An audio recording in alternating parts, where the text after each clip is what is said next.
Today we will be showing you how to build a nest box out of an old Rubbermaid tote or a cheap Rubbermaid tote you could get from Walmart. The tools you will need will be a drill or soldering iron will work for this. If you have a soldering iron, use an old tip you don't really care about. Zip ties, some kind of felt tip pen, a razor knife, and cardboard for making a stencil. First we're going to do the stencil and I'll explain why later. Okay, you will lay your Rubbermaid tote or other kind of tote, some kind of container, on the cardboard, and you will draw a quick outline. You want the outline to be taken on the skinnier end, not the length end. And then when you're done, you'll have an outline something like this. You take this outline and cut it into a stencil, and then we will be laying the stencil on the tote and marking where that is. The reason for this is when you cut out the hole for the chickens to enter and leave through, you actually want to be able to reuse that part as a divider you can place inside to allow for more than one chicken to use the roost box or nest box, whichever one you're going to be making. Now that you have your stencil cut out, you're going to want to place it on the long end of your tote. Make marks at each corner where you can roughly do a straight line from each corner to the other. And I've done that for what my tote is going to need for the hole cut. Now that you do that, you see the marks here. At the marks, this would be where you take your drill or soldering iron and make holes in it. These will allow you to have easy access with your razor knife to cut a roughly straight line.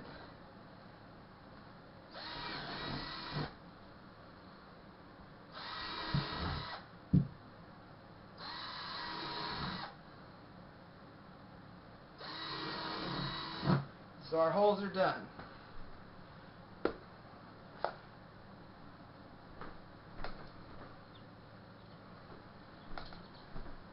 Now we'll take our razor knife and any straight edge you have around.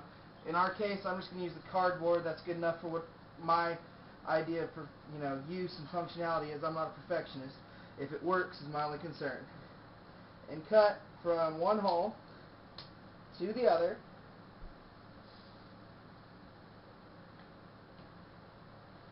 If you don't have a new blade, get one, because a dull knife is more dangerous in this situation. More forces need to be applied.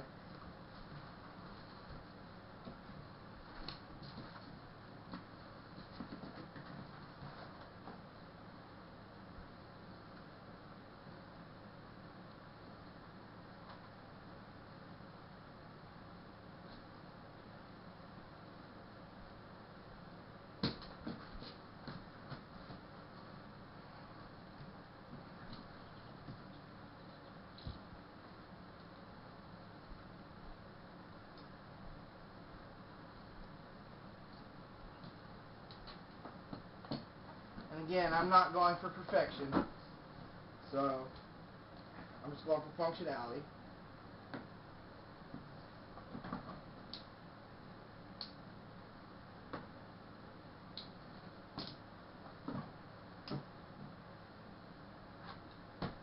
And there we go.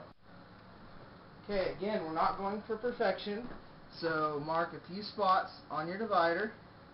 You want about a ½ inch from the bottom or outside edge of it, so when you secure it, you don't rip through. On the longer side, we're going to need about 4. On the other side, about 2. If you want to, for security, you can add more. What's going to happen is we're going to drill holes through these, and then place it in the tote, make marks in the tote, drill holes through that, and actually run the zip ties through both sets of holes to secure the divider in place. I'm actually going to use my tote as the drilling surface, drilling into the raised areas, which when it's flipped the correct side down will be the depressed areas. That way if any excess moisture gets into the tote, it'll self-drain. So I'm actually okay with drilling extra holes in the bottom while I drill here. I will move them so they're laid out to allow for better drainage.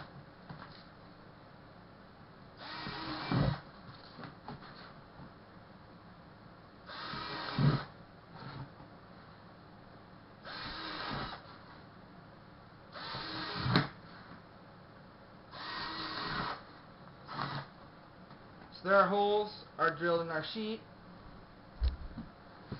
or divider. Now we're going to take the divider, place it in the tote, and with our marker, actually mark where all the holes need to be in the tote, corresponding with the holes you've already drilled.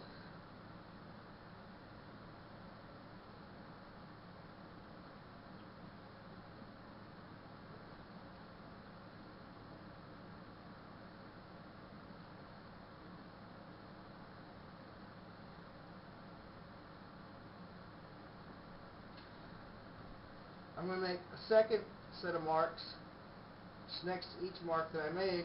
That's where the second hole is going to be for the zip tie to feed through.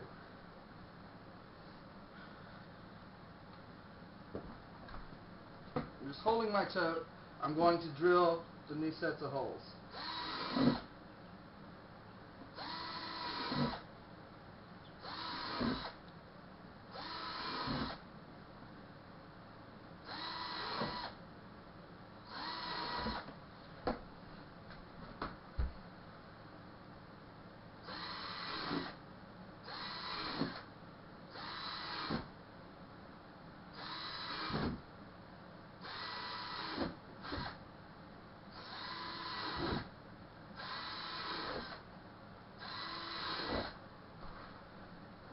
That's the holes you need for securing your wall.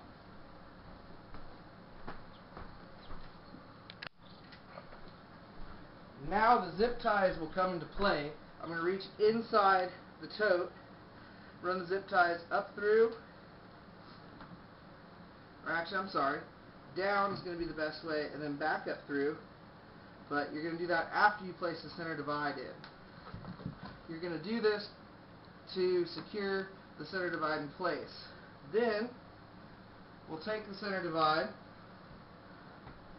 line it up with the holes that we have drilled, run the zip tie through the holes in the center divide, back out through the bottom. Now I recommend you do one at a time. Do your first one loose to give you room to manipulate it for the other ones.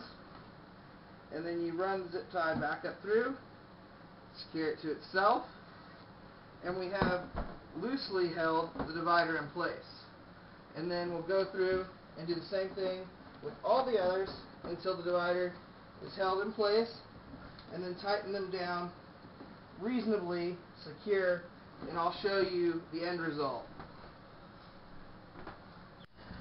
Okay, now we have all the zip ties in place, both on the bottom and on the back. The end result, our center divider is securely in place. Now you have a 2-chamber nest box, and you can fill it with whatever nesting material you typically use. I personally shred newspapers, sales ads, things like that. I don't mind changing it regularly because it doesn't cost me any money. Just extra things that I have, and I'll show you a picture of this or video of it in use later. Alright, now we're going to make nesting material for our nest box.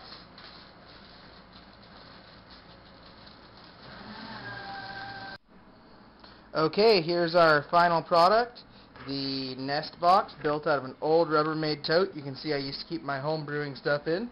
Now has a new life as a nest box. That's the inside. Looks nice and cozy for the chickens. If you put this somewhere near a gate, you can put it out in your pen wherever you want, or you can even put it in an existing big enclosure. Like we have a big house that the chickens go into to sleep at night.